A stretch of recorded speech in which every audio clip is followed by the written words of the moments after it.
Hi everyone, welcome to the Fall 2021 semester of Introduction to Law. I wanted to take this opportunity to make a welcome video or two for you. If you found this video and you're watching me, then you're in exactly the place you need to be to begin the semester. I wanted to take this opportunity to make this video to introduce myself, welcome you to the class. You'll have a chance to see what I look like because you'll be listening to my voice all semester, and also give you an opportunity to take a tour around our Blackboard site. That way you'll know where everything is, how to find all the information for this class, how to get in touch with me, and how to proceed through the semester. So let me introduce myself. My name is Hallie Sugarman, and I'm the Director of Paralegal Studies here at Middlesex Community College. I've been working at Middlesex since 2011, so I guess I'm coming up on 10 years of being an instructor here at Middlesex. And I have a lot more that I can share about myself, but you'll see that during our very first discussion board, one of the questions that I ask you all is, what questions do you have for me? What would you like to know about me? So I can tell you a little bit more about myself. I am a lawyer by trade. I did go to law school and work as a lawyer, and then I made a transition into education, and I've been doing that really since 2006, and I absolutely love it. And I really love working at Middlesex, and I really enjoy other activities in my spare time when I'm not busy making videos or talking with students and grading homework. I have other things I enjoy as well. And I look forward to getting to know all of you, because I know taking classes is a big part of your life, but certainly not the only thing in your life. So with that said, let's get started in the class itself. So clearly you're enrolled in a class called Introduction to Law. For some of you in this class, this is a required course in the Paralegal Studies program, and for some of you, it's an elective that you are taking as part of your general education studies. Every semester, we welcome a mix of students in the class. You're not all paralegal students, and you're not all other majors either. So as we introduce ourselves on our discussion board, I really look forward to getting to know what brings each of you to this class. It makes our class really interesting for discussions and opportunities to learn from each other, that we're all not the same exact person studying the same exact thing. And so I welcome all of you to this experience. Obviously, you also know that this class is what we call asynchronous. That means it is fully online. I will make these videos for you, but there is no time during the 15-week semester that we're together that we all meet either in person on campus or live on a Zoom. The class proceeds fully asynchronously. It is a traditional 15-week semester, so we'll be together until the end of December. Hard to believe. I'm making this video on September 3rd, so about a few days before classes officially begin on September 9th. But by the time we finish this course, there might be snow on the ground, and it will definitely be colder than it is now. So this class will cover, so I want to talk about what the class will cover, but I also want to kind of get into the nuts and bolts about how the class will operate logistically. So a little bit just about Introduction to Law in general. We are going to cover, you'll see the first, third or so of the semester, we're going to talk about American government and how the Constitution is structured and where our laws come from. Then we're going to move into the meat of our semester, and the second 2/3 of the semester, we're going to cover a little bit about each major topic in the law. Now, can we cover every topic in the law in a 15-week semester? Absolutely not. But we'll cover the big ones like the law of contracts, criminal law, property law, family law, and others. And keeping in mind that each week that we cover one of those units could really be, and is in many schools, a whole semester unto itself. For example, we're going to spend one work covering the highlights and big pieces of family law. We also offer at Middlesex a full semester of just family law in the Paralegal Studies program. And the same would be true in law school. Family law would be a full semester course. So we're going to kind of hit the big themes for all of these areas of law as we move through the semester. In week 4 of the semester, we're also going to do one of the most challenging activities of the whole semester, which is to learn how to read a court case and draft a case brief.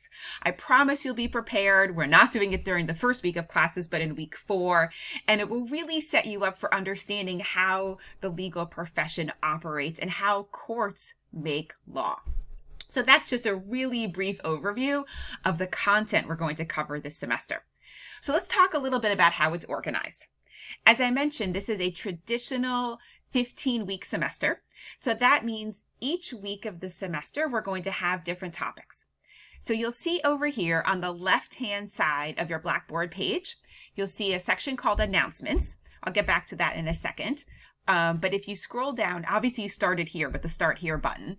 If you come down here, you may have already done this before watching the video, but we'll stop here for a second. If you click on Syllabus and Course Information, there is your syllabus. If you haven't done so already, you can either pause the video now and print it out, or just make a note after the video to get a copy of the syllabus. I just said print it out. You don't actually have to print it out. If you have a printer, if you work better with paper in front of you, some of you might, then you might want a copy of it, but you can save it electronically on your computer.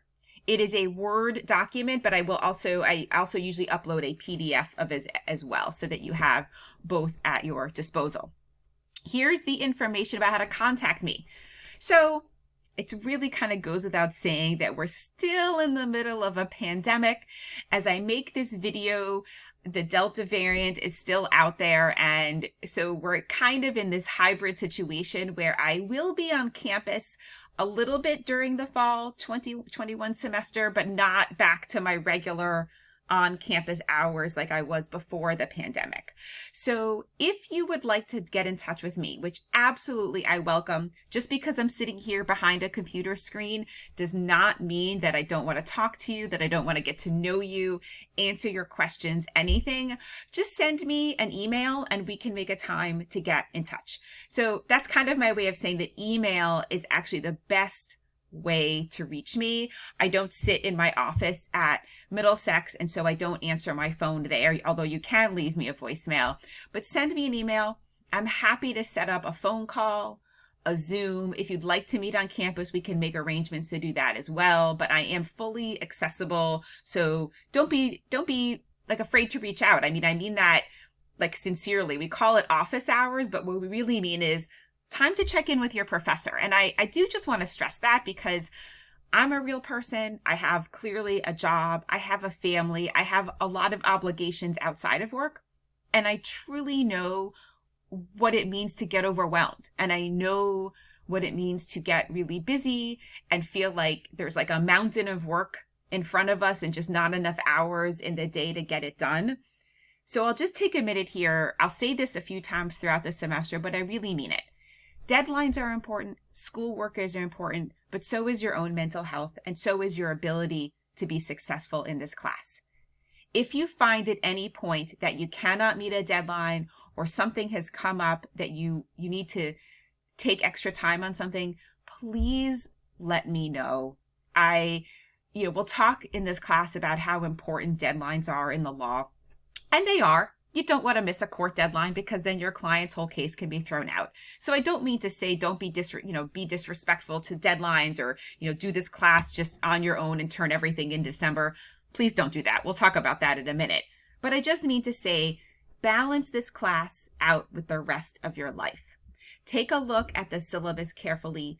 You'll see the cadence for how the class moves each semester, but also reach out to me for any way that I can help support you and help you be successful in this class and at Middlesex. That's what we're here for. So don't be shy. Reach out. I also will be getting in touch with you guys throughout this semester about some events that we hold for the Paralegal Studies program. And I think they're still going to be virtual this semester, but I'll keep you posted as we go. All right, I digress. We're already well into this video, so I'm definitely going to have to make a second video. If I didn't mention this at the beginning, this is a free software that I use, and it caps my free videos at 15 minutes. That's why you'll see several 15-minute videos throughout the class, rather than, you might be wondering, why doesn't she just make an hour-long video? And that is because that system costs a lot of money, so I don't use that one. Okay, on to how the class proceeds. Okay, each week, you will be assigned material. So what you would do every week is come here to where it says coursework. So right now it says Unit 1, and that's like week 1 of the semester, and Unit 2 and week 2 of the semester are here for you. Every week I will add on a new unit. So this means that you have the ability to always work a week ahead, or to at least see in great detail what the next week provides. I will always be within the current week. Like, I'm not going to jump ahead and work in a unit a week ahead. I'm going to be here with you guys in whatever unit you're in. And every unit will proceed with a very similar structure and deadlines.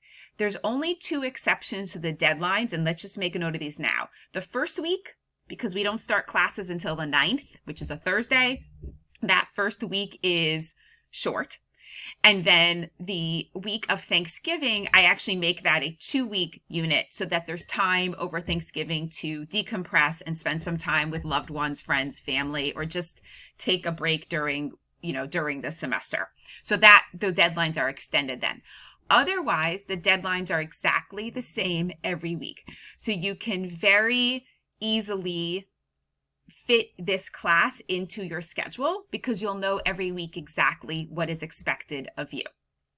I will also take this opportunity to point out, in case you didn't read it on the syllabus already or wonder why has she not talked about it, you do not need to purchase a textbook for this class. This class will provide for you all of the lecture material, which is me talking to you just like I am now, and will provide you links of articles to read, court cases to read, and some text that I have written. So it is a textbook-free class. This actually works out really well for a law class for many reasons. Number one, you might have already been clued into the fact that the law changes a lot. Yes, there's foundation pieces of the law that don't change year to year, but other things change. And so textbooks can become obsolete the second they're published, and that makes it really expensive. The other reason I don't have a need to use a textbook for this class is that there's many free, reputable legal sources out there for us to read and understand how law works and operates without having to buy a textbook. Even every single government website out there is a reputable source for how law operates. So each week I will assign you videos to watch and material to read, but it won't be from a textbook. You might ask, should I or do I need to print the written materials? That is completely up to you. I have some students, again, who have access to a printer, who want to print, who like working with paper. By all means, go ahead and print any and all materials that you would like. But there is certainly no requirement or need to do that. I've had many students tell me that they save the documents to their computer. All of these links on Blackboard stay open all semester. So if you get down to like week 8 and suddenly you want to look at some material back from week 2, it stays open all semester. So you don't feel like you need to print something because it won't be available any longer. It stays available all semester. So hopefully that makes things a little bit easier for you to have everything right here on Blackboard. Okay, so I have another 1.5 minutes left on this video. So let me just open Unit 1 just so you can see all of what we will accomplish on the unit. These you can see they're actually like little folders, so they're actually called folders. So I'll click on Unit 1. Each week, when available, I try to have a meme, if possible, because they make me laugh. And then you'll see the same information every week. So I won't stop and read this to you because you can just pause the video and read it on your own. But you can see that there's an outline of what to do each week with all the deadlines and reminders of what's coming. This is just a little note for you. Then there's another folder, and in this folder is called Lecture Material. So the lecture material folder, which I'll open in a minute, contains the videos that we were just talking about and the links and content for you to read. That's all here in lecture material. And then the last 2 pieces for every unit is a discussion board and an assignment. So you heard me correctly. Every week of the semester, there is both a discussion board, which I'll show you on the start of the next video, and a weekly assignment. So this is what holds you accountable all semester. Even though we don't have a live meeting class time, there's something to do every week. So since I'm just at the 15-minute mark, I'm going to end this video. And when I pick up video number 2, I'm going to start back here in Unit 1 to show you what the discussion board looks like, as well as the assignment. And we'll talk about that some more. See you on video 2.